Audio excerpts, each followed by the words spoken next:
Hello and welcome, everybody. We're just going to give it a few minutes for folks to get connected. While we're waiting, you're welcome to type in the chat where you're joining us from. Always awesome to see all the different places folks are joining from.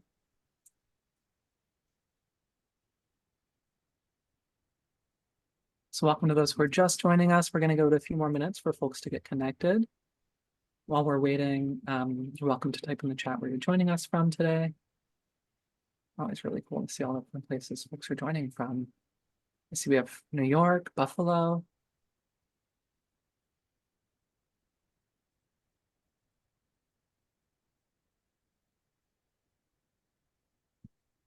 Awesome, College of Staten Island. Wow, lots of College of Staten Island. Syracuse.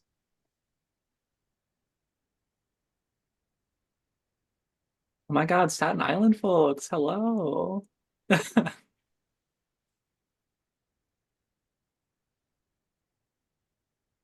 Stony Brook, woo woo.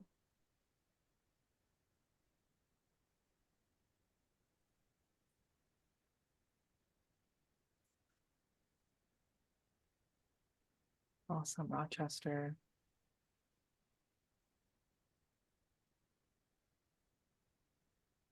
Sweet, well, while you all are typing in the chat there, I'm gonna sort of make a couple of administrative announcements, and then we'll get started. So closed captioning is available for today's program. In order to access that, you can click the CC button at the bottom of your screen. Also, if you'd like to change your name, add your pronouns, you can do so by clicking the participants button and then clicking the ellipsis, the ... next to your name. Today's program is going to be recorded, although like if you want to ask a question, we'll have like time later, about like 45 minutes. We'll have about 5 questions sort of prepared for our panelists, and then we'll pass it off to the rest of you all if you want to sort of ask questions. But definitely it is being recorded right now. If you do want to ask a question or don't want to be recorded while you're asking a question, just direct message me or something, and we'll pause the recording. Let's see, other things just sort of want to let you know about. This is part of our student series. And just wanted to say thank you to all of our awesome sponsors. We've done some really great programs so far this year. We only have a couple more left, but we're planning some really awesome ones next, this upcoming fall and spring, so keep an eye out. So we do have licensure and scope of practice, so keep an eye out for that. That's coming up on April 23rd. And then we also have a yearbook, sort of a yearbook page kind of a thing, if you will, where we're going to sort of honor all of the graduating students. So you can see all the cool student stuff that's happening on our webpage for students at this link. Also, I didn't have a slide on this, but I will talk about it anyways. We are also we're doing a survey of all of our members, and we're trying to get as many people to respond about their loans, because we want to know, there's, I'm not going to do a great job speaking about this but we have, New York State has a lot of different, has a loan program that they actually haven't sent anybody there. Many people have applied to this loan program, and nobody's been awarded it. So we're trying to say, this is something that you need to award to people, and that you need to use this money. And so we want to first sort of collect data from social workers, both current social workers, students, to say, this is how many people have loans. This is how many loans we're up against. You need to A, give this money out, actually use it, and B, make more money so we can actually have more opportunity for people to have loan relief, things like that. So that survey that I just posted in there would definitely recommend you spread that widely, and encourage you to fill that out as well, especially if you have loans. Um, so I'm going to stop my share. I'm going to spotlight our speakers. We have about 5 questions for our speakers today. Um, and Emily and I are going to be sort of facilitating. Um, and then we'll go into questions from you all. So I'm going to pass it off to Emily to uh, start our first question. Okay. All right. Let's get right into it. So, our panelists today have a variety of experiences in the social work profession. We would love to hear from you about what you decided to pursue, why you decided to pursue social work, where you currently work, and how you engage with clients and communities. What was your decision in pursuing micro, meso, macro practice in social work, and how does this manifest in your current practice?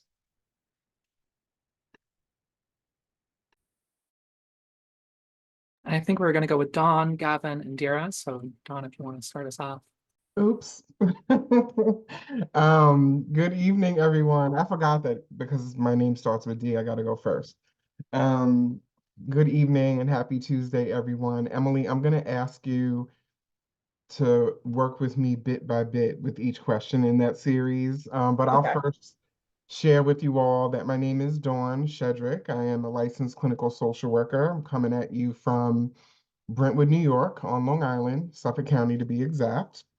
Um, I have, I've technically been a social worker for 26 years, but I've been in the field for almost 30 this year. Um, I've done, I've worked in pretty much every area of practice, from case management to advocacy to administration to clinical practice, and everything in between. And I currently I have a consulting and training company. I am a continuing education provider for social workers throughout the country. I also do consulting work, leadership development coaching, consulting with social justice organizations and some health and human service organizations. And as if that's not enough, I also teach in the online MSW program at Columbia University. And what brought me to social work is a very interesting story. So I'll give you the quick and dirty version. My undergraduate degree actually is in finance because I liked math. I was told that I had an entrepreneurial spirit back then, and I I enjoyed enjoyed finance finding classes. class. But shortly before my senior year, I called my mother in tears because I could not see myself working in finance.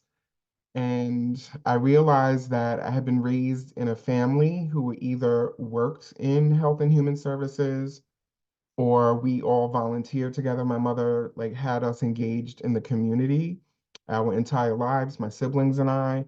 And in college on campus, I was involved in many organizations on campus and was also engaged in a lot of community service in the community near my campus. And so at that point, it was kind of a no-brainer, for me to figure out at that time, it was like, what do you want to do for the rest of your life? And so I knew then that I would have to get an MSW in order to, pursue a career in social work. That is a very extremely abridged version of that story. I'm saving you all of the drama in between, but that's pretty much it. I don't know if there was another part of the question that you wanted me to hit on. The other part of that question was just how do you engage with clients and communities? Great question. So a bulk of my work is either teaching or training or consulting, and I love that because I have a passion for meaning social workers, including students, future social workers. I consider you all to be social workers already. And I'm really passionate about our professional development because I think it can take shape in many different ways. But I also will never forget and lose sight of why I got into this work in the first place. So I do have, on a more micro level, I do have a relatively limited clinical practice. I don't do traditional outpatient psychotherapy, but I have a contract with a national insurance company. And so I provide a limited number of um, support sessions to their members once they are discharged from a psychiatric hospitalization, an inpatient hospitalization. But most of my work has me, including earlier today, facilitating continuing education webinars, facilitating coaching sessions, whether individually or with groups. Yesterday, I spent half of my day facilitating a half-day retreat for social work leaders in a healthcare organization. We had a lot of fun. We had some good snacks, but what's most important is we actually created some really awesome visions for their individual careers and for their programs at large. So I'm really grateful for the work that I get to do. And And you yeah, do a lot of work with caregivers too, right? yes, thank you, Nell. So I am my mother's primary caregiver. My mother has multiple sclerosis, and I've been her primary caregiver since 1996. She has progressive MS. And so within the past 5 years, part of my passion has been to support other social workers and mental health practitioners in working with caregivers, because caregiver mental health, so a heads up for any of you who are still thinking about what might you want to do with your career, there are more than 53 million unpaid family caregivers in the United States, and that's a very low number because that number was issued right before the COVID pandemic. So there's at least 53 million family caregivers, and up to 65% of them at any given moment within a year span exhibit symptoms of anxiety, depression, and other forms of mental distress. And so my passion is to work with mental health practitioners and social workers in different areas of practice to support them in learning about caregivers, who they are as people, as whole persons, and what their needs are. So, and I've also done some work with caregivers as well.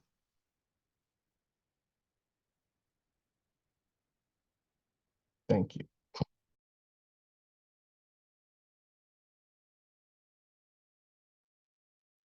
What's up, everyone? Gavin Walters. Emma, can you actually ask the questions again? Because Yeah. And I think Nell also put it in the chat too. Um, so the first part of that question was, why did you decide to pursue social work, where you currently work, and how you engage with clients and communities?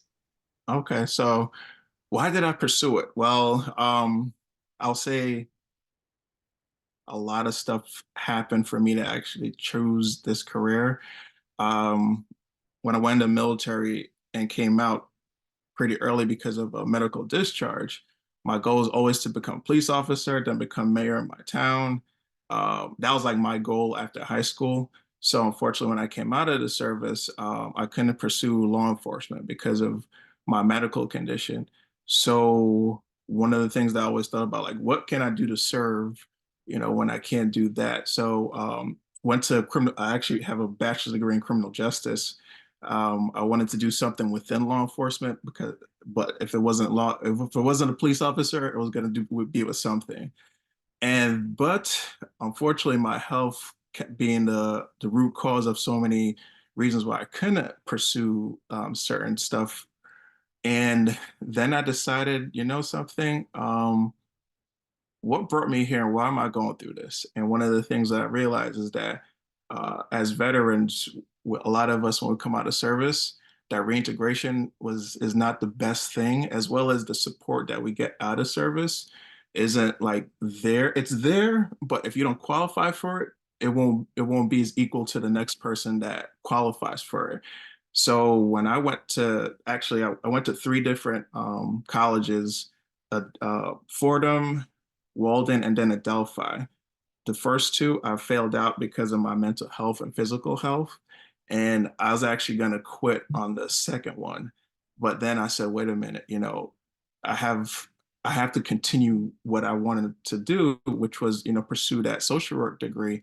And then I was able to find a Delphi that had an in-person. I was actually doing Fordham and Walden virtual, which for me was not the best thing because I was working full time and I was traveling from New York City all the way up to I lived in Dutchess County at that time, and it was like it was a recipe for disaster. But kept telling myself I could make it, but unfortunately I didn't make it. So I failed out those 2 times. I got into Delphi, and it was actually wonderful because that in-person um, schooling for me was really great because I had a lot of challenges, physical and mental. So I was given like certain conditions to take tests longer, like do certain things. I actually have to say for me, I saw other folks like they're doing so good, they're passing with A's, and I'm struggling to make my B's and C's. And but for me, it was like just getting through that process of like, okay, I could do it, I can do it, I can do it. And I was still, I was in full time for school and also full time for work. And then when I had to do my internship, my professor, who was also my field instructor, said, Gavin, why don't you do something in the VA? I was like, why not? So I actually did my internship in infectious disease right when COVID was going to happen. So I did start my intern in September of 2019, and then 2020 COVID happened, and that basically cut everything off. But within that those relationships that I've made throughout that process, I met someone who's actually going to start a program here in Ulster County, and I actually helped him develop it. And he enjoyed what I was. He actually saw a lot within me. Student. Actually, I quit my job because I had to finish my school, and so I quit my job, went to internship full time, and then I met someone that says, "Hey, I want to give you a chance." And that chance actually led to me to where I am right now, where I'm the program director for a veteran program here in Ulster County and also Greene County, and also facilitate a coalition of veteran programs throughout New York State. So that's actually been very successful with what we've been doing for advocacy. But the passion that really drove me to just become a social worker was the things that I think many of us see and have that lived experience, whether, whatever reason, what brought you to wherever you're at, you probably have lived experience within, your trajectory of life. And so you make those decisions to like, hey, maybe I want to help somebody. And fortunately for me, I always talk about my mental health with folks where I tell them that I suffer from depression, anxiety, PTSD. I have seizures. I have severe headaches. I contemplate suicide a lot, and that's something for me has been a battle day to day after I left my service. And I was like, something for folks that are going through the same similar things such as I'm going through, maybe I could share what I've experienced, but also, provide some type of support and guidance for them to get to the mental health services. And for veterans, they won't actually reach out to services unless unless they talk to another veteran. So I found that as a plug for myself to actually talk to veterans that have been suicidal and just going through different challenges, which is not the easiest bunch of folks to connect with because we're like very isolated and siloed, and we won't connect to certain people dependent on who we're talking to. So a clinician could actually turn somebody off just like that based on what they share with that veteran. And for a lot of veterans that go to the VA, that's also something that we see that as some of them are there for the money, what I've seen, and then some are there because of the empathy and the compassion and the fight that they want to have to get that service member or that person care. And unfortunately, when someone just has that bad interaction with someone, that will discourage them and say, screw that, I'm not going to go to the service anymore because of that, the attitude that, that really set the mood or tone for whatever they're experiencing. So what we've been doing, and I've been able to help with, actually talk to those veterans that says, I'm not going to go to the VA, talk to the veterans that says, I'm not going to speak to a clinician, talk to the veterans that actually are at risk of, getting out of marriage and other things like that, and been able to encourage them and help them get through those process of those self-defeating thoughts. I think that's did I think I answered most of or some of it, the questions. You did. Okay, great. And is there any other question that I missed that? There was a second part, which I think you kind of touched on, and it was just what was your decision in pursuing micro, meso, macro practice in social work, and how does it manifest now in your practice? Oh, okay, so that was that the second question because I don't want to go over. Yeah, it was like it's like all one big question. Okay. Yeah. But I do love advocacy because when I was actually in Adelphi, one of the things that we did was we went to Albany and Lobby. And I found that really important because for a lot of us, we're always trying to enact change at the bottom. But when you look at the top and see the legislators that's making the policies and everything that really what we're fighting for, is I'm like, okay, if we're going to make a change, we have to go straight up there to tell them, hey, this is what we're experiencing. This is what we're seeing in our communities. Because, you know, advocacy is one of those things where I think if you're not really ingrained in it, you will miss out on a lot because a lot of things get passed by everybody assuming what we want, you know, as individuals in the community. But then when you start to see like the changes and different things that's being like passed, you're like, wait a minute, that's not what we wanted. That's not what I was talking to this person. Like it's a whole misconception of like what they are seeing that we want that what so advocacy in the legislative side is really important. And that's one of the things that I really got passionate about was advocacy, speaking to legislators. And that's something that I'll actually touch on because I know other people have to speak. So I just wanted to, I'll just say that. Wonderful. Well, I'm happy to answer the question also. So hi, everyone. My name is Indira Martinez. I am a fundraiser and event planner at the New York Immigration Coalition. So I think I'll back up a little bit and speak to kind of how I got to where I am today and how I view social work in the context of my work.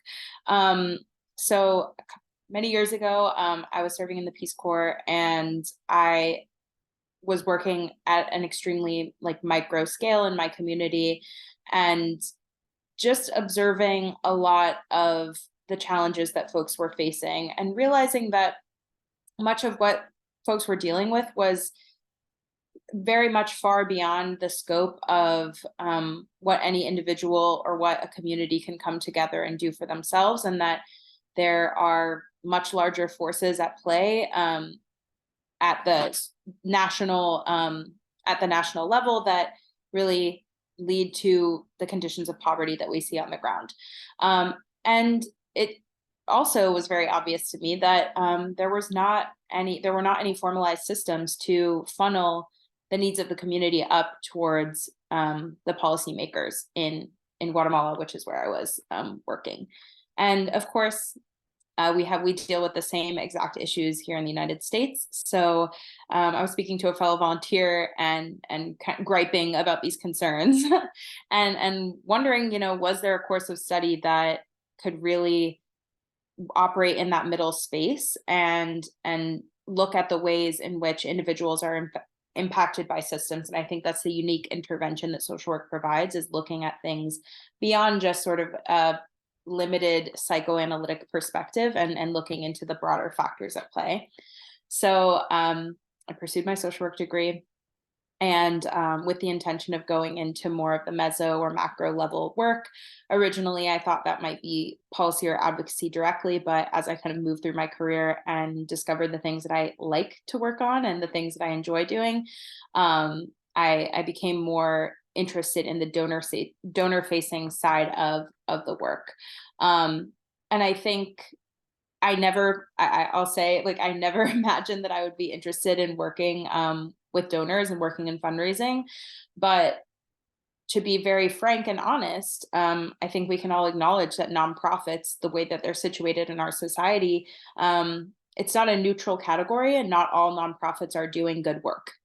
And with that being said, I became very interested in, you know, the folks who were really pulling levers of power at nonprofits, and that often is the donors who are giving a lot of money and as a result, often have an outsized voice compared to the voices of the community.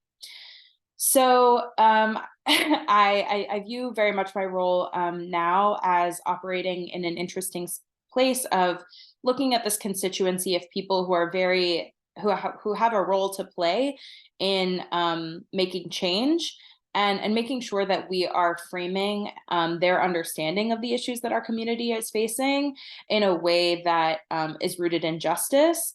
So that's kind of the role that I like to think of myself playing, and in particular, working at an advocacy organization. I'm really interested in the way, I mean, the New York Immigration Coalition, the model is all about funneling the concerns of immigrant communities in New York and across the state up to legislators. And so I think just like organizationally, I'm very invested in that mission and the way that we do our work. And personally, I really enjoy working in the sort of capacity that I do. So please let me know if there's any part of that question I didn't answer, but that's kind of giving you a little bit of an overview about how I ended up here. Yeah, I think you hit it all.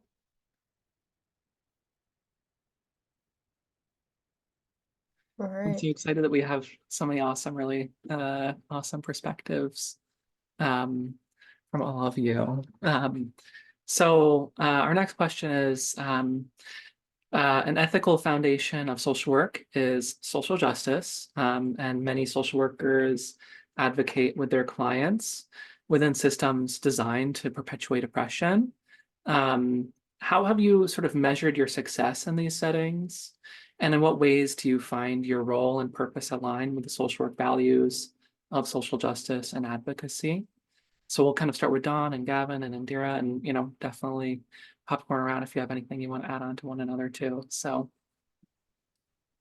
Absolutely. And before I answer that, I also just want to say, and just listening to you, Gavin and Indira, I'm just grateful, to be here with you and to just, I always welcome any opportunity to learn about how social workers work, because even if we work in the same area of practice, it just manifests very differently. And I'm just in awe, of each of you. How do I measure my success in these settings? And this is an interesting question because I've come to realize in my work that first and foremost, I have to trust that what I'm doing is having an impact, because we won't always have evidence, of that. And I don't think folks are like obliged to thank us, in any way. At least I'm not here doing this for the thanks, but it can be really challenging at times throughout your career, unless you're doing surveys every day or having focus groups and asking for feedback, which we should do. But sometimes, I've just felt like, is this really working? Whether it's when I was in clinical practice or organizing or, advocating, in the community, it sometimes can, to not have that tangible evidence. And so in thinking about this question, I think there are many different ways now that I tend to get feedback. Yes, formal, evaluation forms and feedback forms and focus groups.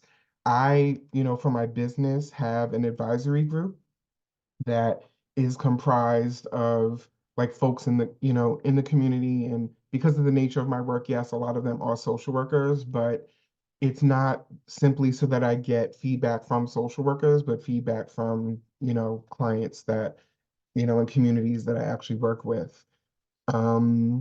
And I also have learned to be able to identify or interpret indirect feedback, right? So if a client, if you're working in micro practice, if clients keep coming back to you, that's feedback, right?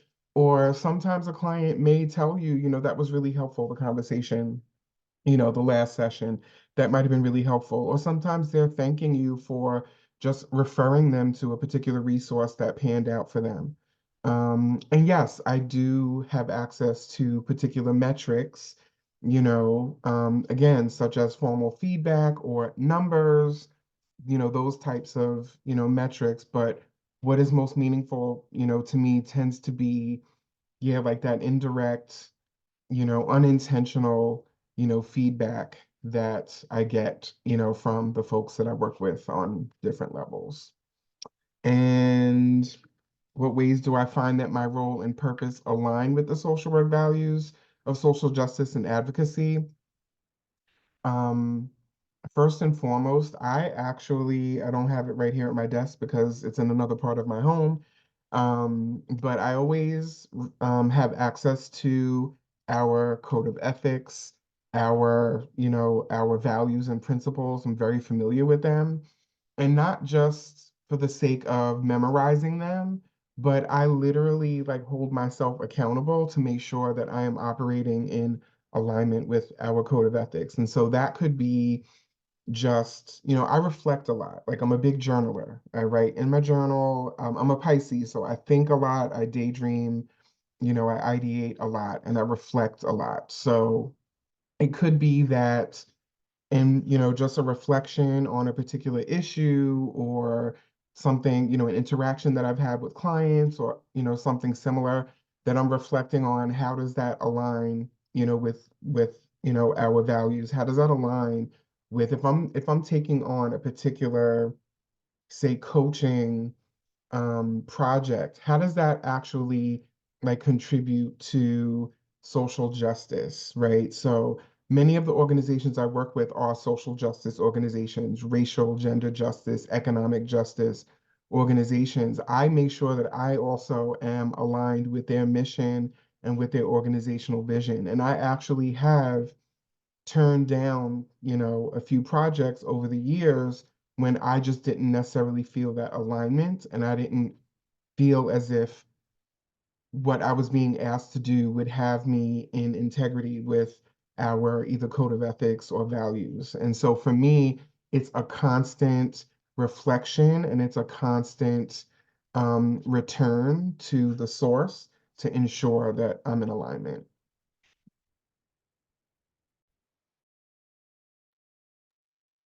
Thank you, Don, for sharing that.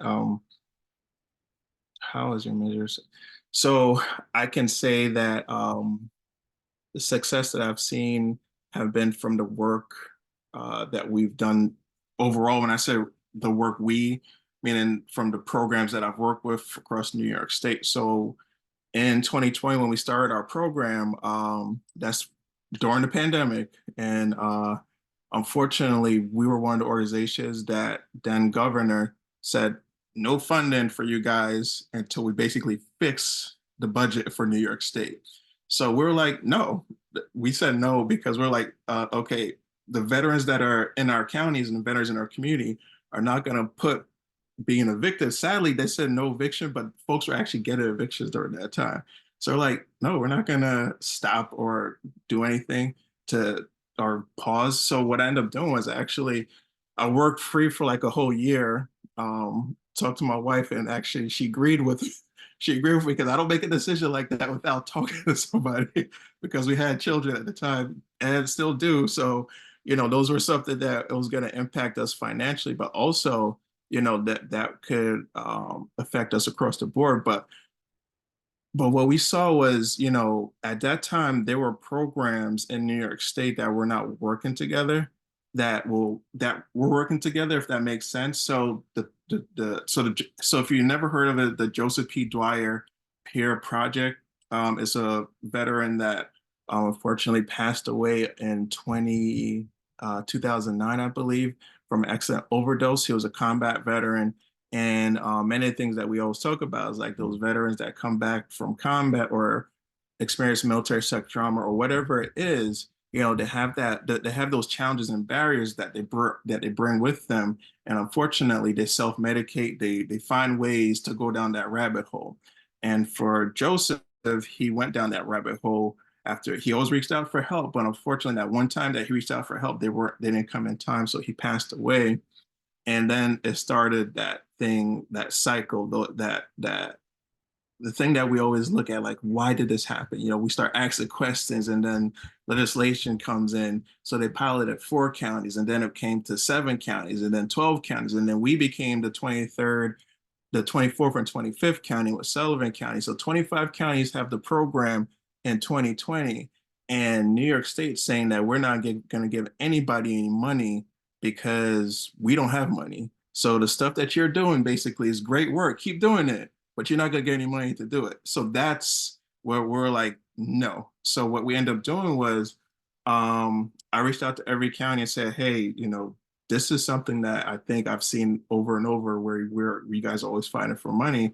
Let's start a coalition where we're looking at collectively what everybody's experiencing and then have that one voice. So I'll say in the following year, 2021, we had a press conference. 7 counties was there, but we had a press conference where everybody, for all the legislators in New York State was there. And then about a week or so later, the governor released the money. So then we're like, okay, let's continue this. Let's just not make it something where we're just looking for like, this is important for us now, but let's look at the across the board, like what's happening. If New York State ever expanded this program, we're not going to be a part of the conversation. So that's why I kept pushing everybody, like, listen, for us to actually be successful and be part of the table for the governor and everybody else to talk about what we need to be there. So throughout 2021, we actually started a coalition, and then all the counties was there, all 25 counties was on there. And then the following year, Governor Hochul said, hey, we're going to expand the program across New York State. And then we're like, wait a minute, we're already here. So what do you need for us to understand how the program works? And guess what? The governor's office reached out to us and said, hey, we want you to be at this table weekly, which I actually sit on to represent the Dwyer programs across New York State. So I count that as success because we looked at the problem, we saw an issue, and we said, listen, in order for us to have that voice collectively, we need to have a strong coalition of 62 unique counties, but we all have to have that same mission. We see food insecurity, we see homelessness, we see transportation issues, we see all these challenges where everybody's bringing in their own, that I see this, I do that, all these different things. But if we have that one voice, strength in numbers was the theme, and that's what happened when we started the coalition. It was just a few, but it became many, and then became New York State, where we actually talked to the Department of Veteran Services because it became elevated from the division. We've been asked to speak and testify in Albany. We talked to our legislators, from the chairs to everybody. So we've been able to ingrain ourselves in a system that makes decisions on what they think is right for us. But by us being on the ground and saying, hey, listen, that doesn't make sense, they actually will come to us. They do sit on our meetings. We have a monthly coalition meeting our legislators sit on, and we do a lot of these conversations because we tell folks like, at the end of the day, when you see those challenges, when you're talking to that person that is trying to figure out transportation, look at the whole system of like, who else is affected by this transportation? Why are they affected by transportation, and what's happening to at least alleviate or help them figure out how to get to point A to point B? And the success from us just looking at these challenges, like one step, or another, we actually was able to receive funding for the program. After 3 years, I'll say, of just doing the same thing of advocacy, bringing everybody together. We're actually going to create a website this year. So that's something that we could say that's very successful because the programs don't have an official website for New York State. And we're going to have a retreat for the veteran programs. So all the stuff we've been doing have been looking at the need of the community, but also looking at the broad picture of like, okay, if somebody reached out to your program, there's about 10 different names that no one could say that they know what your program is and where it originated from.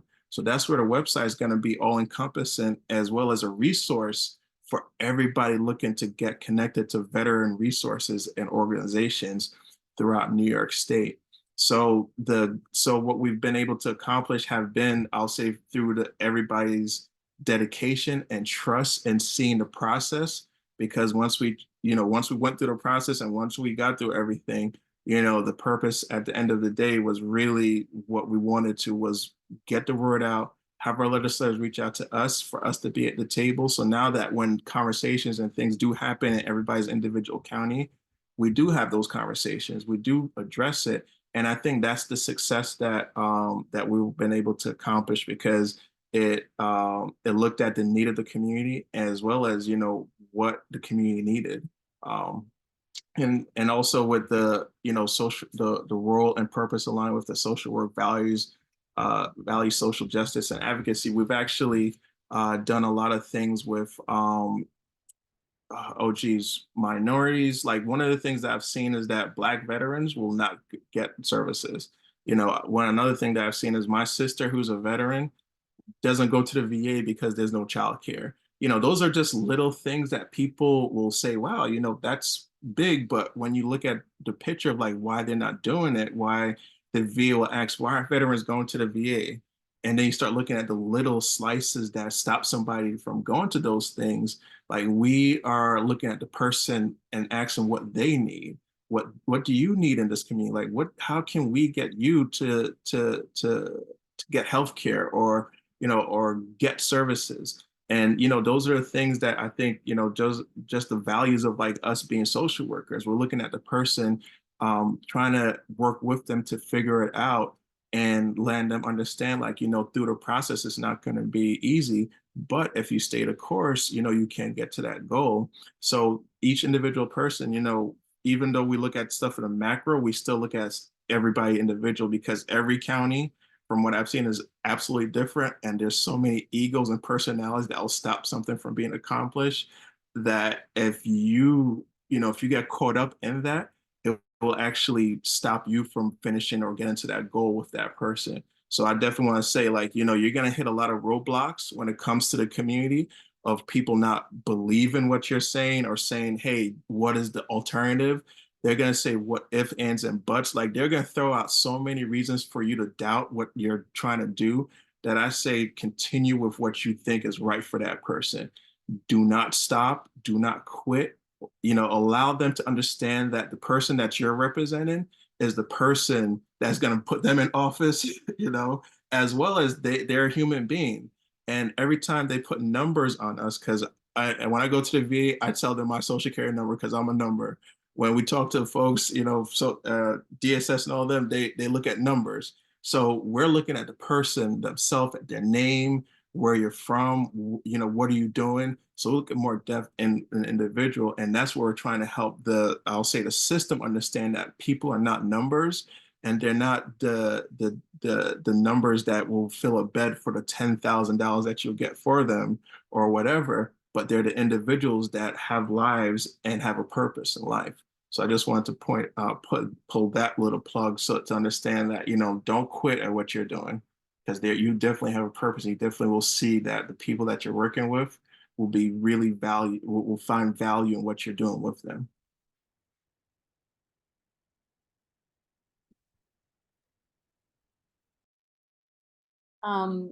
Lovely. So thank you for sharing those like concrete examples. I'm going to bring it back a little bit to a more abstract level. So thinking about this question of where social workers are operating within systems of oppression, I think the first thing to remember is that there is no escape from it, and we will operate inside of it no matter where we work or what we do. And I think like being very aware of that and understanding the nuances of and the particularities of the context that you work in is a much more fruitful use of time than trying to figure out a way to operate outside of it, because it's simply impossible.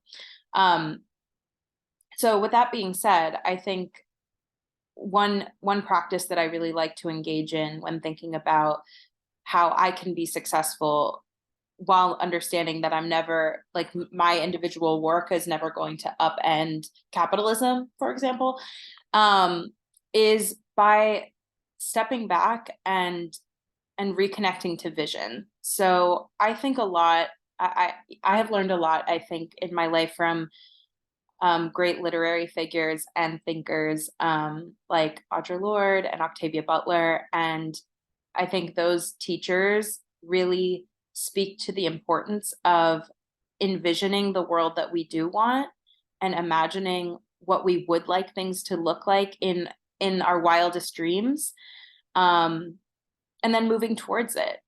So on a personal level, a practice that I really like to engage in is art making. So I write poetry, I paint. I am really intentional about spending time making art and spending time really contemplating what I would like the world to look like in my wildest dreams. And spending time thinking about that and operating in that space not only is a hopeful and generative practice, but it's also one that allows me to move forward with a lot more intention and clarity in my work. So to get specific and to provide a specific example, I'll speak to the particularities of fundraising. So in an ideal world, there is no wealth inequality and donors don't exist. So how can I operate in my life in one way is by facilitating wealth transfer, by taking money from folks who have a lot of it and putting it right back into the advocacy work that my organization is doing. So that's very aligned with the job that I have, and I'm grateful for that. Another facet of the world I'd like to see involves mutual aid. So that means cultivating relationships with a lot of what we call grassroots donors, or folks who are members of the community and want to give back and fuel into our mission, and making sure that, you know, unlike other nonprofits that don't give a lot of attention to those donors because they're not giving as much as some of the more high dollar donors, I think cultivating that relationship and really connecting to those members of our community and those supporters in our community, and working consistently to build out a base of support that involves people who understand the issues that we're fighting against is really important to me. And so the best advice I could give in regards to like working within these systems and the feelings of being complicit within them is just to be very particular and targeted about your vision. Because the clearer that you are in understanding that, the more that you can shape your life and your work in that direction. Great. Thank you guys. That was all great. So for the next one, social workers practice in a variety of settings and with varying levels of institutional and community support, resulting in some settings being a place where social workers are understaffed and overworked. So, in your experience, how have you set boundaries for your time and emotional capacity and practice self or community care to preserve or restore yourself within your workplace? Yeah, this one was a doozy when I first read it, because I started by thinking back to the beginnings of my career. And so I don't know if you all remember, like a few years ago, there were some memes that were circulating and they would say, you know, Jane is a nice person. Be like Jane, right? It was almost like a handwritten um, stick figure image, be like Jane. You don't want to be like Dawn earlier in her career. Um, when I began my work in the 90s, I was working with people living with HIV/AIDS, and this was before the medication and the the protease inhibitors really changed the course of treatment and life expectancy for people living with HIV/AIDS. And it was, even though of course I wish it wasn't work that needed to be done, but it really set the course for my career. And I was conditioned also at a time where you just worked until you couldn't work anymore. So the fact that that was a part of my nature, and at the time, I mean, and it still exists, but at the time, especially then, it was baked into like the DNA in organizations that you work and you take on all of these cases and we don't have enough funding, but we have all of these clients. And I had ridiculously high caseloads that were, even I knew then, were unmanageable. And I say don't be like Dawn then, because I did not establish the boundaries, because I just really just fed into and believed that, I'm gonna, fight the good fight for those that come after me. And so then I started to grow up, I started to mature and, realize that, yeah, I didn't have to sacrifice myself along the way. I drew a lot of inspiration from, you know, a lot of the warriors who inspired me, Angela Davis, Toni Morrison, like they were, Alice Walker, like they were telling us, artists, they were telling us, like, you don't have to be like we were, you know. I remember reading an interview with Angela Davis where she talked about self-care. It was really that interview where I started to embrace this concept of self-care. And then in a lot of healing justice work is when I really started to embrace or at least recognize um, healing justice, embrace healing justice, and community care. And so now, how I do that, and I have to acknowledge that there's a privilege because I set my own schedule, right? I take on work only that I really want to because I work for myself full time. But I only take on work. I don't take on work that like I think is going to be, sunflowers and rainbows every day. Um, but I've gotten much better at drawing the line where and trusting my intuition. If there's something that doesn't feel right about something, I won't commit to it. I also am much, much better at setting my schedule and my availability schedule because it was a time where I wouldn't, and I would be taking calls at ridiculous, hours or answering emails when I really shouldn't have been. And then I was teaching people that they could expect a response from me at 10:30 at night because they saw 10:30 p.m. stamped on an email response. Um, I schedule out my time off. Again, I recognize this is a privilege because I can do that when I want to. I schedule my time off when I'm going to be out of the office. I am probably one of the biggest things is because I am a recovering yes girl. And so I have become a lot more comfortable with establishing that boundary by either saying no personally and professionally, or negotiating. If I can't say yes outright, how can we make this work if it's something that I feel that I want to work? I have invested in my own just personal healing along the way, and I am invested in the healing of those around me, and I don't just mean like my personal, orbit or my personal community. I am invested in collective, healing, and that takes shape in many ways, and so um, I implore all of you, if you're not already, um, to prioritize this, and to prioritize your care and your wellness and prioritize community care. Like, I actually embrace it as a part of professional development and not just, my personal wellness because you deserve that now.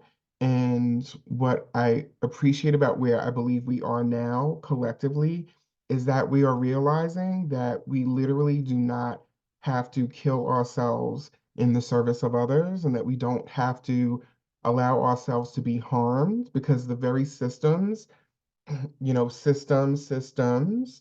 that perpetuate the experiences that we are working with and for is the very same system that had me believing that I had to kill myself, and sacrifice myself, in doing this work in the first place. So if there's anything that I can offer you in this conversation and in this panel today is to prioritize your wellness and that of community in not just personally, but also as a professional practice. Well said. Like, I'm just shaking my head like, yeah, you're so right, where we say yes, yes, yes to everything and forget about our own selves in so many different ways. Like we're our worst enemy in many levels. Like I know for self-care, I'm still learning self-care. Since I'm a director and manager, one of the hardest things for me is I'm always assessing things. I'm always looking at what everybody's going through and what's happening in the organization. So for me, I'm looking at, the staff, like what are they experiencing? Are they saying something that could have been something where like, oh, wait, I need help, but they're not saying I need help. So for me, I'm always looking at those things, but also, um, we're in a profession where we work with folks that, have called us 2 o'clock in the morning saying I'm suicidal. and we've actually worked with folks where we actually had to get this one individual to a hospital here in Hudson Valley. But the two VAs that we're trying to get to wasn't open at that time. So we're trying to work to get them another place. So we deal with a lot of that. And a lot of that will actually transfer to, okay, now that it's over, are you going to rest? No, because the next day is here. And then you're find yourself down a hole of like trying to figure out something else. So I say to say all that to say, personally, I'm still trying to figure it out because it's very hard. I'm still a yes person. Like I will say yes to somebody saying, "Hey, can you help me?" Of course. What time do you need? What else do you need? And I'm still trying to separate myself from that. Yes, I actually have two phones now because I told my immediate supervisor like I need to separate myself. So now everybody calls this phone, and I throw the phone when I get home. So I know I separate myself to that point, but then everybody still has this number where I'm like, okay, now I'm going to respond to that number. And one distraction that I did find is that when my kids are around me, I won't pick up my phone or try to do anything. So I've been actually using them to help me in a way. And for me, it's, that self-care has been going outside with them. We actually, they helped me build a 20 by 20 deck last year because they just want to be outside. I've been finding different ways to separate myself from that phone and work. And my immediate supervisor is always saying, Gavin, you need to separate yourself. You need to go home and not pick up the phone, not go on your computer, not do X, Y, and Z, because I find myself going in that I'll say that thought of like, okay, what email was just sent to me that I have to respond to right now? And unfortunately, you're going to find that you can't always save everybody. Donna's absolutely right. You can never save everybody. You're going to, sadly, someone will commit suicide. Someone will be homeless. Someone will have food insecurity. Someone will go through something that you're not going to be able to help them at that moment because, the resource isn't there. So I'll say don't stress yourself out because I've done it many times where I stress myself out to the point where I'm like, okay, what should I do? What can I do? What could I have done differently? And that separation of like trying to figure out and trying to be Superman or Superwoman for people that will be there the next day and the next day. Because once you help one person, look at your phone and you're going to see somebody else saying, hey, I need help, and we can't separate ourselves from those, challenges. But, for myself, I'm actually still learning to say no. I'm still learning to separate myself. That's why I have the phone. So those are little steps that I've been making. But the most important thing is, it also for me, by being busy, also helped my mental health. So I'm also self-sabotaging myself to not have my own thoughts creep up and try to destroy me. So that's also something that I've been learning too, where I keep myself so busy that I don't want to think or, dive into those negative thoughts. Because once I start to settle down and just stop, I'm like, why am I thinking about this? What's going on? So those are also things that I'm also working on. So I'll say like, self-reflect and think about what you're experiencing at that moment to know that, are you doing it because you're just trying to separate yourself from yourself? Or are you trying to find ways to, to go through the day, to pass the time? Like, self-reflect on what's going on with yourself, because the folks that you work with will absolutely recognize when you're not having a good day. Because I've heard so many times, Gavin, you don't look like you're having a good day. And because they recognize when you're having a good and low day, and those are times when you're like, wow, I really do need to take a break. And your body will eventually tell you when you need to take a break because you're going to end up falling sick, can't do something. And those are the times when you have to really, understand that, you're doing so much to the point you're destroying your own self. So I have to say, self-care is really important. And for me, I'm definitely learning that in this time in my life.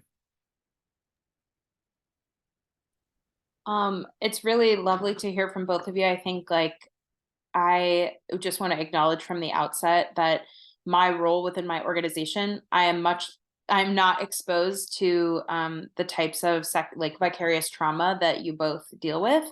And so I just want to situate my response like within that perspective and recognize that. However, you know, even within the role that I play, you know, I'm observing the same things that are happening in our country and in our society as we all are. And there are stressors associated with any type of work towards the public good, just because we all, maybe I'll just speak for myself. I constantly feel, you know, similar to what these two have expressed, that what I'm doing is somehow not enough. And before I get into the like particular strategies that I use, I also want to say that I think that it's really important that we learn to distinguish healing and self-care as a practice that is valuable because we are human beings that deserve it, rather than for the purposes of becoming ever more productive and ever more expansive and ever more available to other people. I think self-care matters because we matter as human beings, and our pain and our suffering and our healing is worthwhile and important in and of itself. Even if we never help another person a day in our lives, we can help ourselves. So with that being said, I'll speak a little bit to some of the strategies that I have found to be really helpful, some on the individual and some kind of like in a more community care based approach. So the most important thing I ever did for my self-care was leave a job that I hated, and find a place where I was much more aligned with the values of my coworkers and the values of the people that I was working with.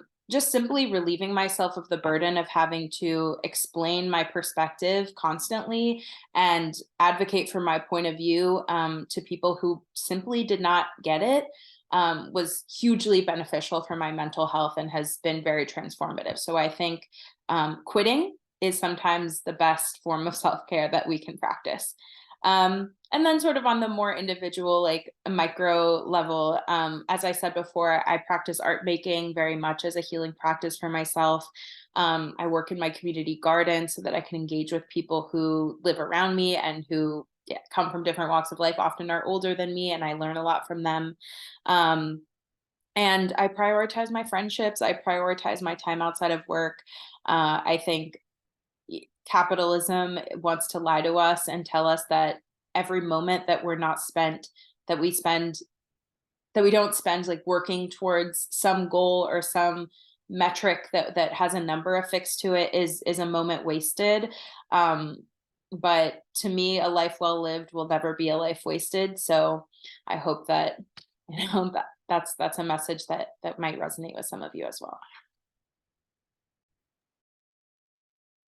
I love that. Yeah. I'm sorry, I just wanted to, if you don't mind, Indira, just thank you for, I think, not to dismiss anything you just said, but what really was just so powerful was when you said, like, we deserve self-care and wellness simply because we're here, right? You didn't say it exactly like that, but I really think that, and I know it resonated with me because that was, I don't want to say a starting point, but me coming to that realization was a pivotal moment, like in my own just healing journey, right? Like literally like divorcing myself from these notions of my worth is attached to what I can produce, right? And what I can do for everyone else. And so, yeah, I just wanted to, just highlight that and highlight that again for you all because I think it's just such a powerful statement that for many, and I hope and trust that it was not just me, but really can mark like a pivotal point, individually and collectively in us, you know, just getting back to self and just recognizing, yeah, like we're here and that's a gift. And our worth and worthiness is not determined, by any amount that we can give or produce. Because even if you're not producing for whatever reason, like you're still amazing and you're still worthy. So I just wanted to thank you for that.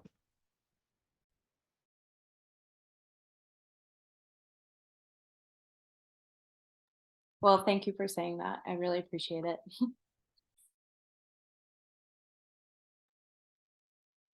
Yeah, thank you all for echoing that, Dawn. Yeah, that's such an important lesson that I also learned to, through messing up and then realizing, hey, this is we have ourselves ultimately. And yeah, I love yeah. So thank you so much, Indira and Don. Okay, we're gonna have one more question for our panelists. And then we're gonna go to sort of questions from you all. So definitely get your sort of question brains thinking out, audience folks, everybody out there.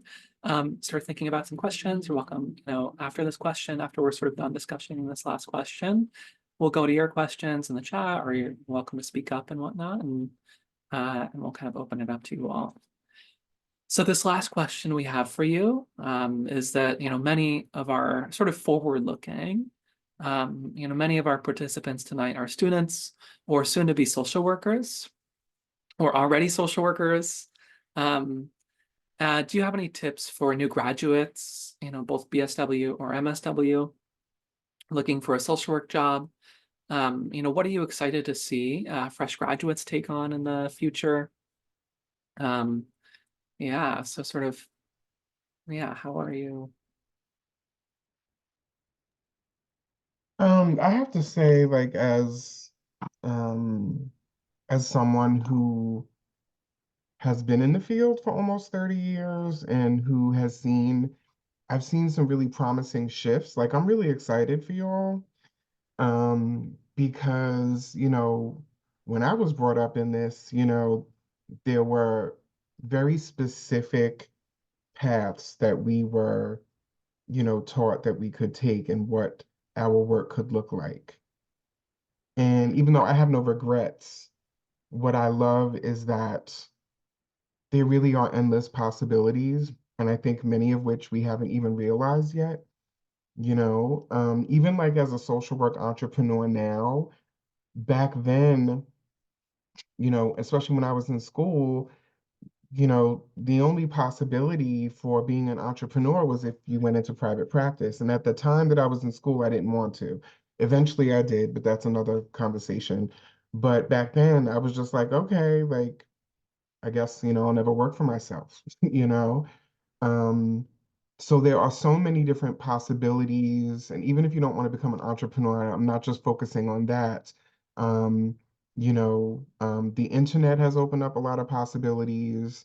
And even though, we definitely are in a space of, at best, suppression and silencing online, there still is a lot of work that has been done and that folks do for a living in that space, in the digital space. There are so many opportunities in different organizations and types of organizations, not just your traditional, healthcare or health and human service organizations. And so I just say, I put it like this. I believe there was a time when humans thought that the possibility of flying through the sky in a tin can was absolutely ridiculous, right?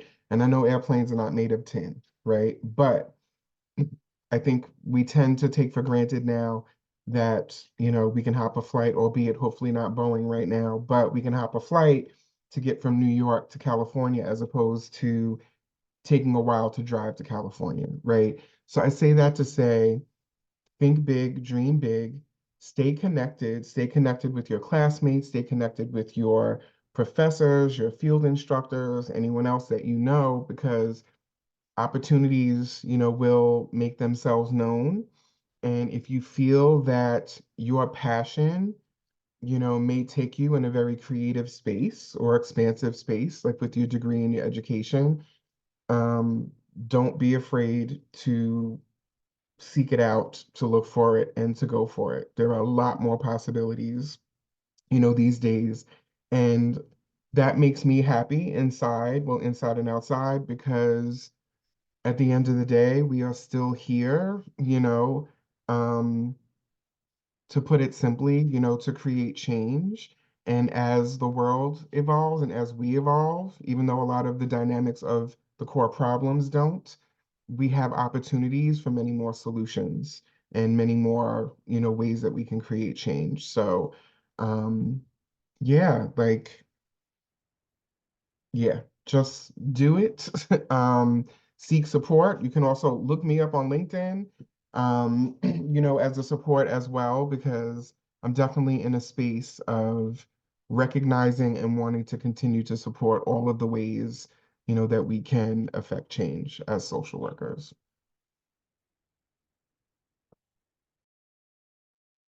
Hmm.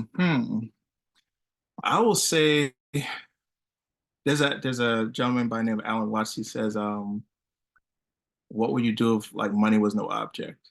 And what would you be passionate about? Like what will drive you? What will get you up every single morning to say, I will do this for the next 20, 30, 40 years, and that's basically what you have to look at, because you don't want to go into a job. Me personally, I would say don't go into a job for the money, because you're gonna be kind of disappointed when you're tasked to do certain things that you're not happy about.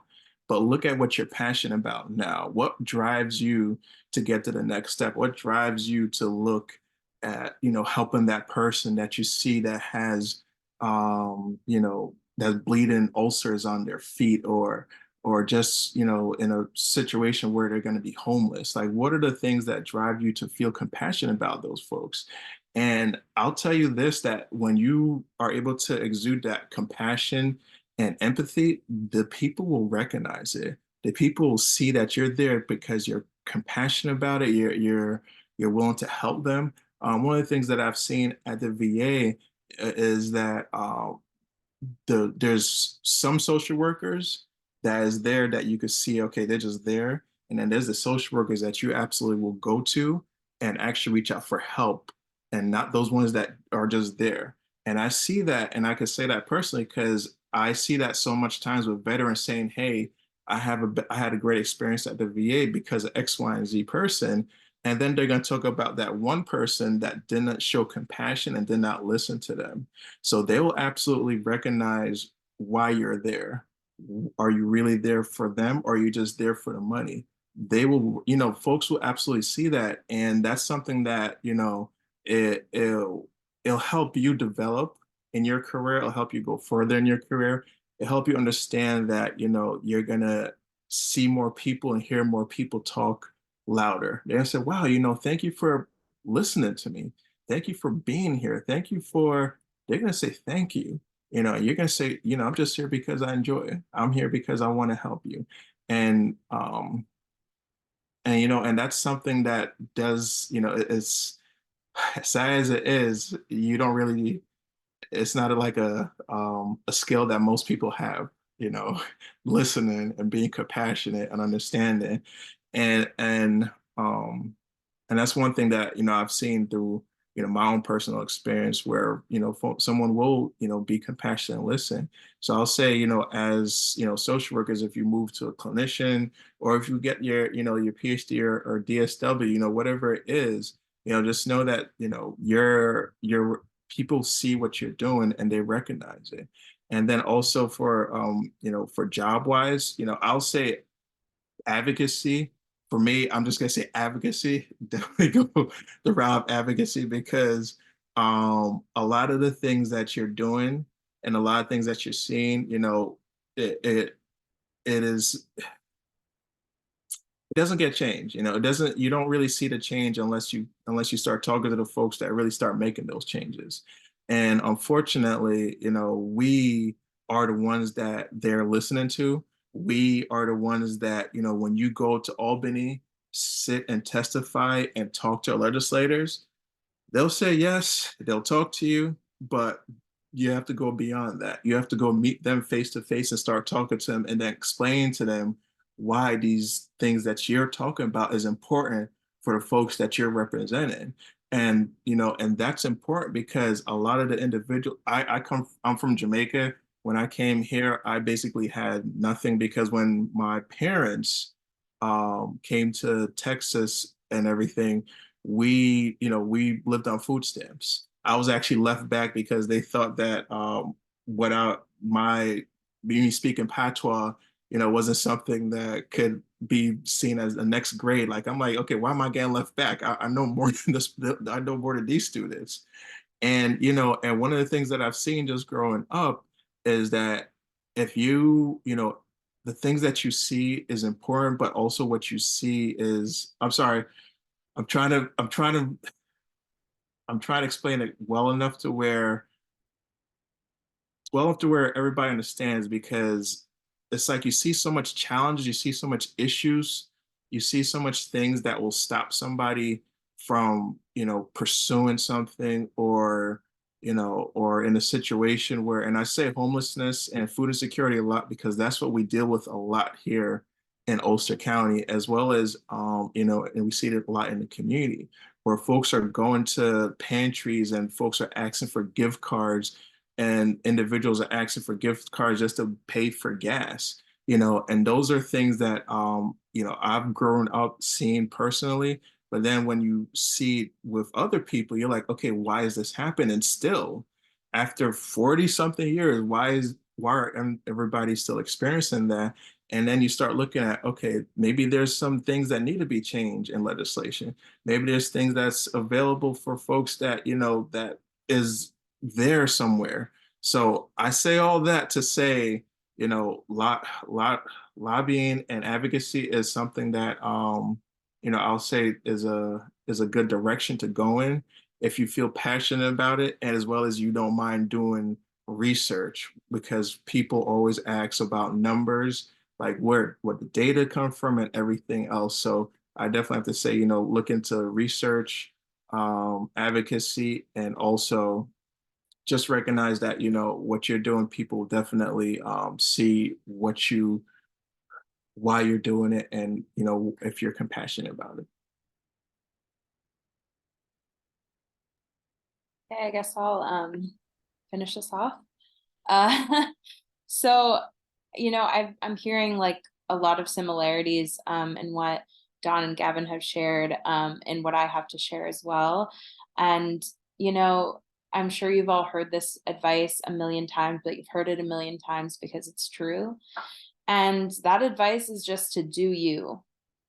Like, I think I want to make a distinction between, our values, what we care about, what speaks to us in terms of like issue area and the things that we care about and want to change, and the particular gifts that you have to offer. I realized that I wanted to go into event planning, fundraising side of this work because I love throwing dinner parties for my friends, and I view it my mission in this life to make things as beautiful as possible, because capitalism tries to tell us that beauty is a luxury and an affect that is reserved only for some classes of people. So I found my space by truly being very true to myself and rejecting the ideas that the things that I was interested in particular are unimportant or frivolous. And I believe that every single institution and organization that exists has desperate need for social workers. So no matter what you choose to do, you will be a powerful voice within your organization simply because of the perspective that you offer as a result of your training. And as for what I'm excited to see you all do, I'm going to quote from another person that I really admire, and that's Ursula K. Le Guin. You may have heard this quote already, but the quote is, "We live in capitalism. Its power seems inescapable. So did the divine right of kings." And so I'm just really excited to see you all go out there and shake the foundations of this world, because we're all here shaking with you. We're shaking together. And the harder we go, the faster they'll fall.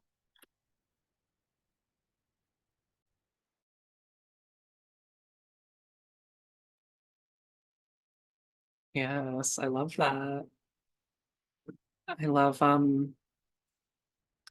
that idea of like, making the world beautiful, and that, capitalism doesn't it doesn't give us makes us think that it's something that's sort of at the top of our sort of hierarchy of needs.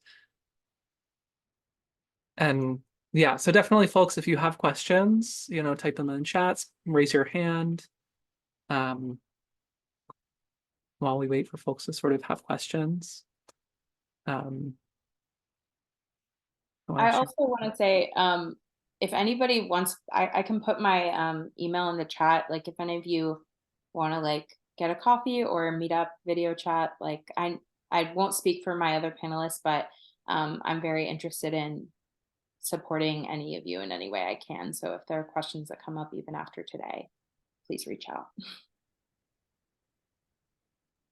I second that as well. Yeah, I would love to connect with anybody. And also, thank you for bearing with me. I do have some cognitive issues based on my health. So I apologize if I might go off or not say things clearly. So thank you for bearing with me.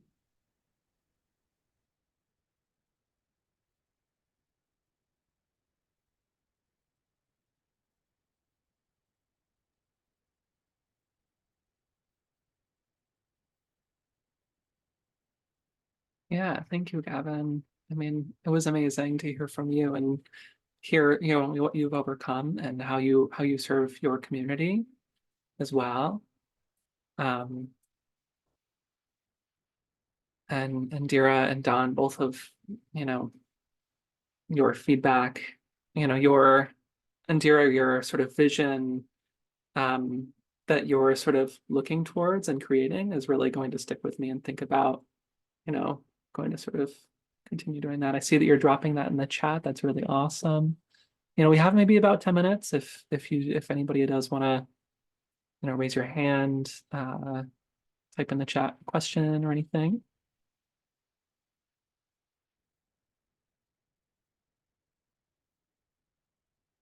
Yeah, if not, we can have a little early evening here.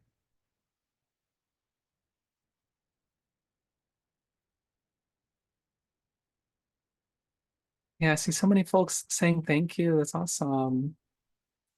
I'm glad you all. It looks like there's a question for Gavin. Yes, I have a question if that's okay. Yeah. Okay. So I am actually a senior in the BSW program, looking to go into the advanced standing program at Stony Brook, possibly in the fall. And I was just wondering, because I do feel like there are a few directions that I'm interested in, and one of them is in trauma. However, I haven't kind of narrowed it down completely. And I know that, you know, with I've actually had my internship at an outpatient program for women, and about 95% of them have experienced trauma.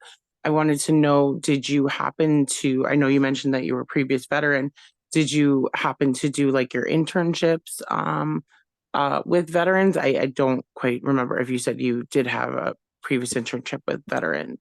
Yeah, actually, I did my internship at Hudson Valley VA, the infectious disease clinic. So I was able to be there when they're actually talking about COVID before COVID really blossomed out, because that person, the doctor that was in the clinic, was the only infectious disease doctor around the area. So everything that they were hearing, I was hearing before everybody in the public was really getting privy of. But that actually only stemmed from because someone told me to go there instead of doing my internship at the sheriff department, because they started a program at a sheriff department that was looking at opioid addiction and other substance abuse. And I was like, okay, let me step out my comfort zone and step into a clinical setting. And that was really empowering, because from stepping in that clinical setting, I was able to run groups, have one-on-one, as well as get introduced to other programs and organizations just from being in that setting. So I'll say stepping out my comfort zone allowed me to explore more than what I thought that I was capable of doing. That's right. Thank you so much for sharing. I forgot that you did mention that that you were doing that just prior to the pandemic in 2019, I believe you said, right? The fall of 2019. Yeah. Thank you so much for sharing your experience. Absolutely. I see somebody asked in the chat as well. What do you feel is the most important skill or attribute to have as a social worker? So anybody, any of you all panelists, would if you have a Listening. And I laugh at that because there's so many times that, and I use my personal experience because that was what really encouraged me to actually continue this path. And two times I actually spoke to different clinicians.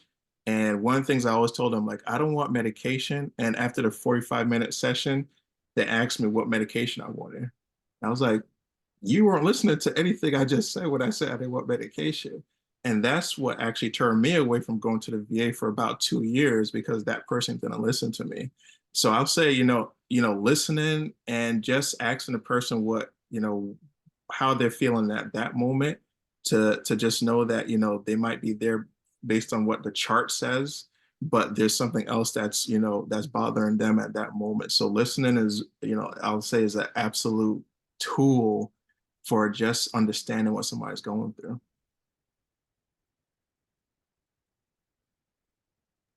I think for me, I would say, in addition to the skills you can learn and are learning in school, I think the two that have always stuck out to me are empathy, because empathy is a skill. A lot of people still incorrectly believe that it's like a gift that like you're just born with when you come out of the womb.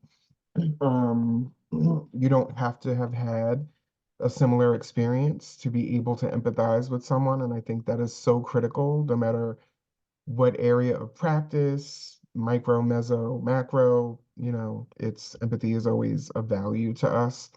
And I also think critical thinking and critical analysis, which certainly is a skill, are skills. And I think, yeah, I wish that they were included like in our ethics, our code of ethics. And I wish that they were like CSWE, like standardized within the curricula for social work education for critical thinking. And if you'd like to do any self-directed, work on that, you can start with Bell Hooks. She has incredible work and easily digestible work on critical thinking and critical analysis. Yeah, I second that so much. Like, I think I don't know if, in my social work training, I remember like one very foundational piece of analysis was Bronfenbrenner's like circular, I forgot what the theories are called, but we've all seen the chart.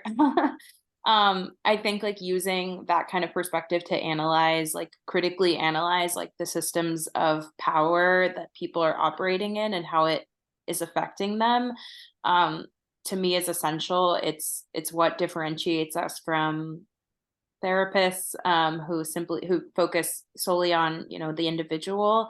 I think taking that systemic view and taking a critical lens to like power and oppression is absolutely essential, for social workers in particular.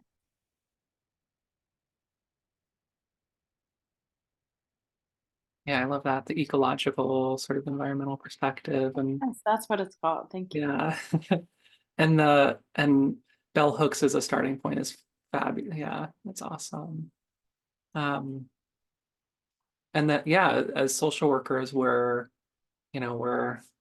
asked, we're looking at power, privilege, and oppression, not just the individual themselves. Okay, so I see we have one more question from Natasha. So you have your hand up.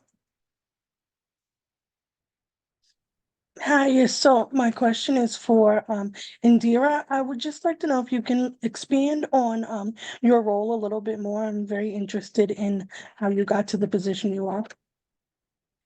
Yeah, absolutely. So my title is Manager of Individual Giving and Events.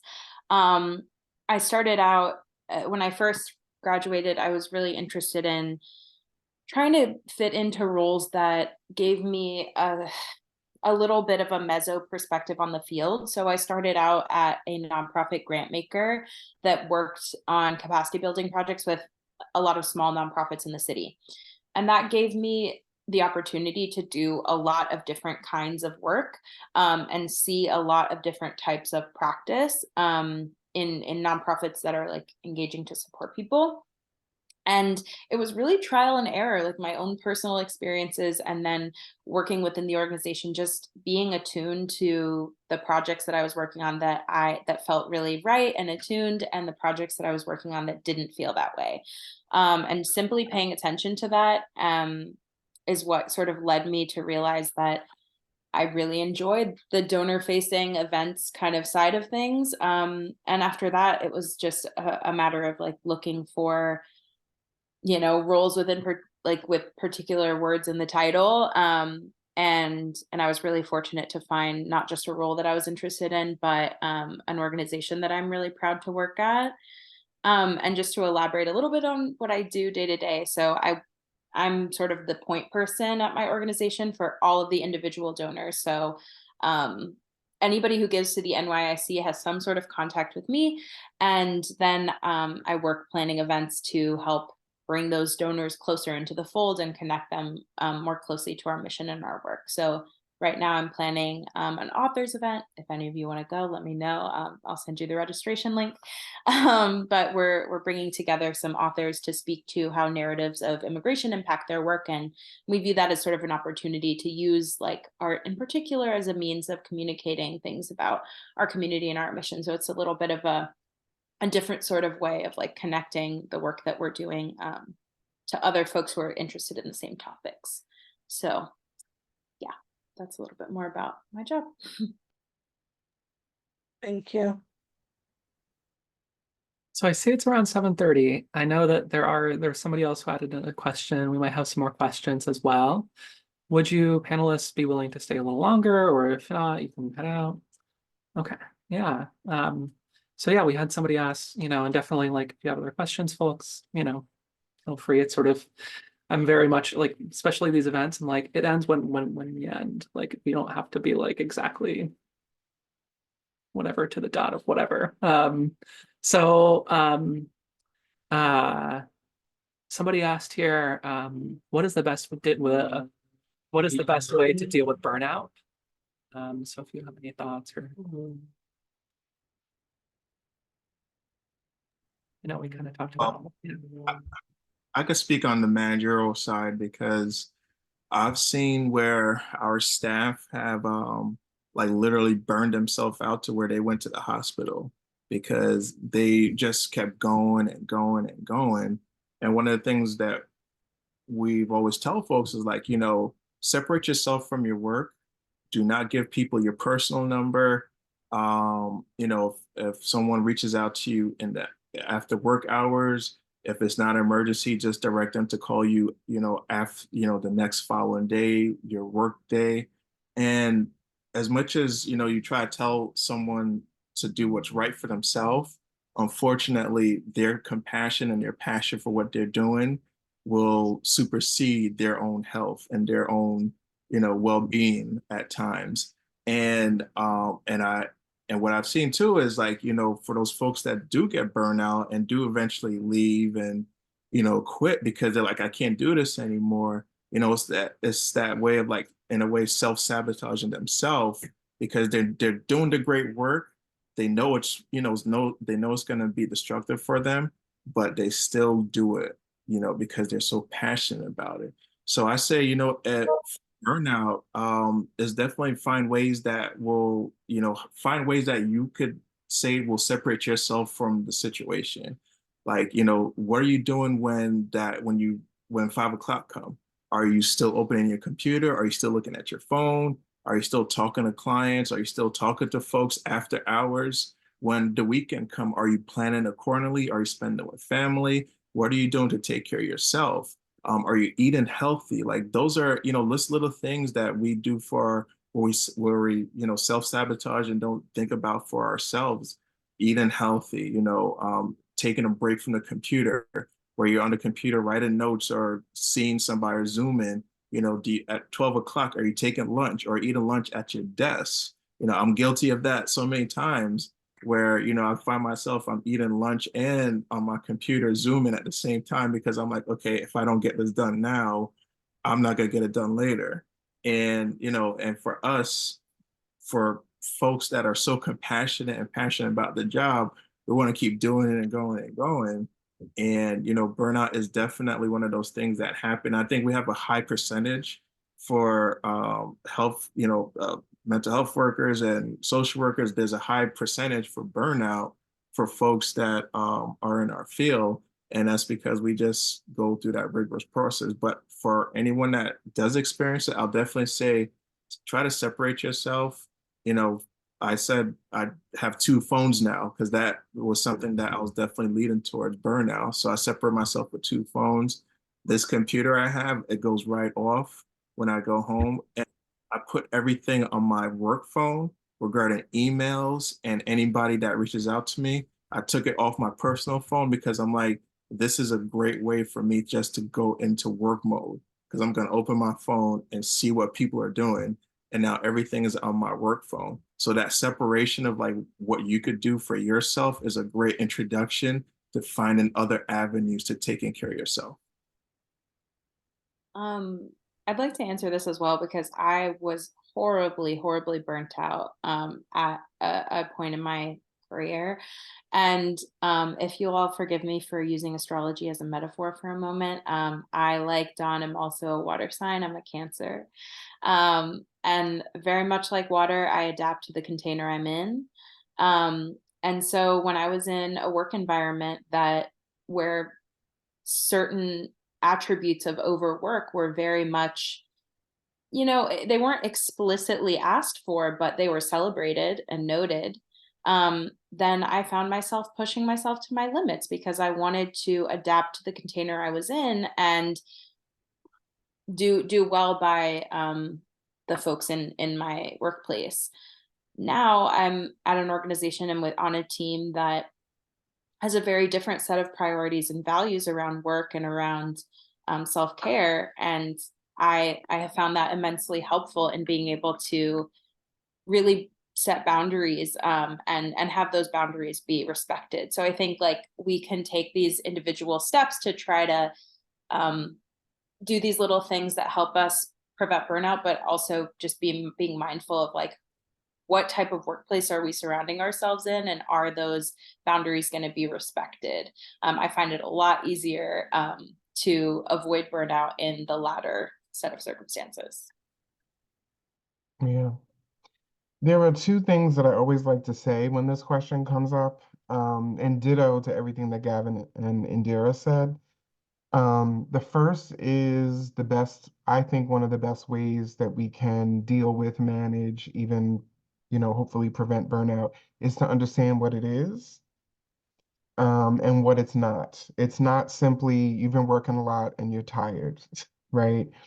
The definition of burnout includes that one of the criteria for what we know as burnout and what many of us have experienced as burnout is that there is an occupational contribution and component to the exhaustion and the burnout, right? So we can be exhausted because we're overworking, we can be tired, we can be overwhelmed, right? But burnout by definition, and you can look up the World Health Organization, burnout isn't a disorder. I think unfortunately at some point it probably will be classified as a disorder. But if you look up any clinical definitions of burnout, one of the features is that there is an occupational component, whether it's, for us, it could be heavy caseloads, which is very common. It could be, taking on too much, work,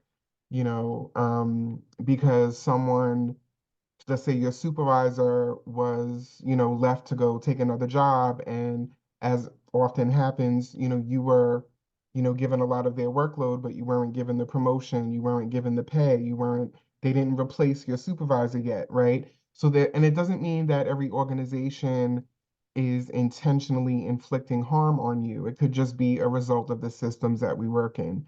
So I know for me, it was eye-opening for me to really understand what burnout was so that I can recognize when I was experiencing it and I could care for it, and then hopefully, prevent it, but then understand that I couldn't be beating myself up because I was experiencing it, because it's not simply just exhaustion because you're working too hard.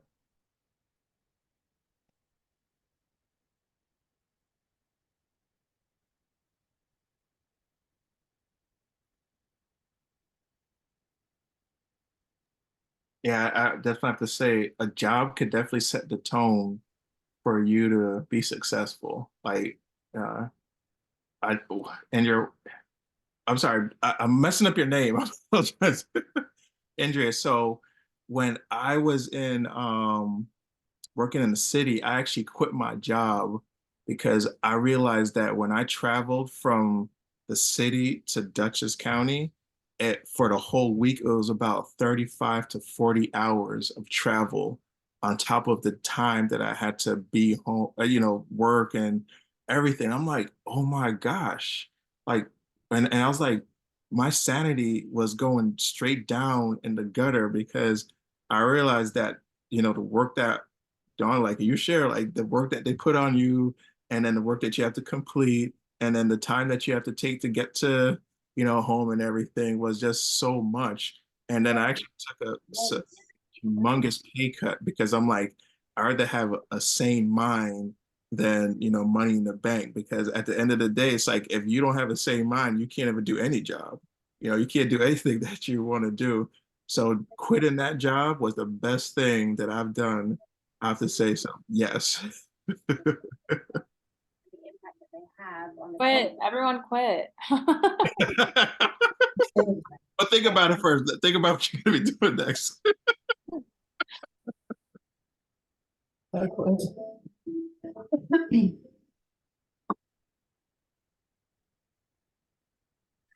Let's see, I see somebody, Olivia, just if you have any question, I see you just unmuted. Oh, I didn't, I'm sorry. Oh, you're good.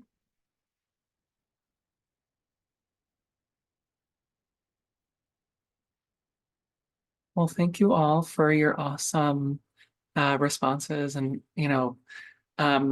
sharing your experiences this evening. It's been really awesome. Each of you brought such awesome experiences and responses, and collectively, I like feel so honored to have experienced that, and so happy for our profession to have you as well, and to have our students hearing from from you as well. So thank you. Thank you for bringing us together. It's really lovely. I just feel the same way. It's like so lovely to hear just from different folks working in the field, and hopefully, some folks got some of the amazing insights that I'm taking away also. So thank you for bringing us all here. Yeah. Yeah, thank you so much for having us be here. One of the things I always felt passionate about was like anytime that I was in school or going through the process of things, I would love to hear from other people just to get their perspective as well as like what their challenges are, because nothing's ever easy.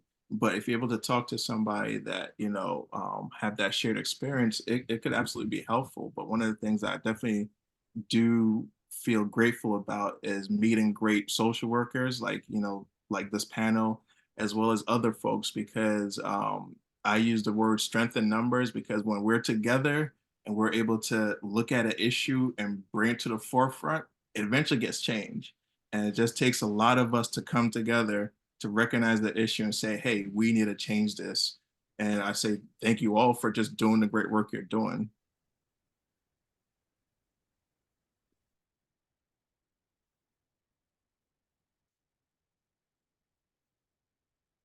Awesome. Well, thank you all. Um, Thank you, Don. Thank you, Indira. Thank you, Gavin. We will close out now. But definitely, if you do have any, if you'd like to join our student leadership committee and help us plan, future events like this, we'd love to have you join. That's our form there. It's also on our, page that I posted earlier, with all the student stuff, student events coming up. So I'll drop that in the chat there too. That's that link with all our student events coming up. So hope to see you at some of our future events, and thank you again.